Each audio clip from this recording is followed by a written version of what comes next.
Hi friends, அஸ்ஸலாமு அலைக்கும். இன்றைக்கி நான் செய்ய போகிறது ஈஸி கீமா வடை தான். எப்படி செய்யலான்னு பார்க்கலாமா? ஃபஸ்ட்டு கடாயில் எண்ணெய் போட்டுட்டு நான் பட்டை லவங்கம் போட்டாச்சு. அந்த வீடியோ ஸ்கிப் ஆயிடுச்சு. பட்டை லவங்கம் ஒரு சின்ன பீஸ் பட்டை, ஒரு 3 லவங்கம் போட்டுக்கிறேன். அதுக்கப்புறம் நான் காட்டினல இஞ்சி பூண்டு உரித்து நான் போட்டுக்கிட்டேன். அதுக்கப்புறம் சின்ன வெங்காயம் ஒரு 10-12 பல் சின்ன வெங்காயம் உரித்து போட்டாச்சு. அதுக்கப்புறம் கொஞ்சம் கொத்தமல்லி, நான் ரொம்ப தெரிக்குது, கொஞ்சம் தூரமாகவும் நின்று போடுங்க. அதுக்கப்புறம் நான் 3 பச்சை மிளகா போட்டு நல்லா மிக்ஸ் பண்ணி விடுறேன். அதுக்கப்புறம் 2 கைப்பிடி பொட்டுக்கடலை, 2 கைப்பிடி பொட்டுக்கடலை போட்டுக்கலாம். நான் இது 1/4 கேஜி கீமாக்கு தான் நான் எடுத்திருக்கேன். இதே இன்க்ரீடியன்ஸ் அரை கேஜிக்கு வேணும்னா இதோட டபுளாக நீங்கள் போட்டு செஞ்சுக்கலாம். பாருங்கள், நான் 2 கைப்பிடி பொட்டுக்கடலை நான் எடுத்து போட்டுக்கிறேன். இங்கே சின்ன வெங்காயம் கிடைக்கிறது ரேரு.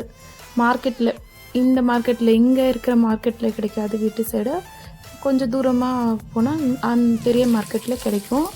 ஆனால் ஊரில் இருந்து அம்மா வாங்கிட்டு வரும்போது அதுதான் இன்றைக்கி நான் யூஸ் பண்ணியிருக்கேன். கொஞ்சம் உப்பு போட்டு நல்லா கிண்டி விட்டுட்டு நல்லா ஆறணுது.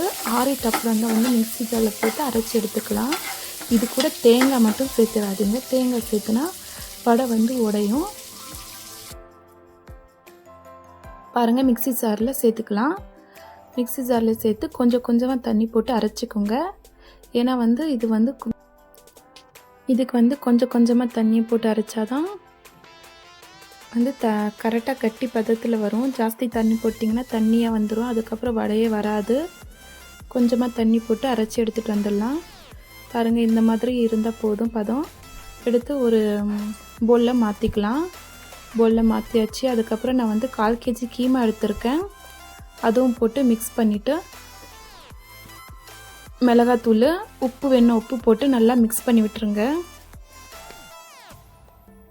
இது ஒரு நல்லா ஊறட்டும்.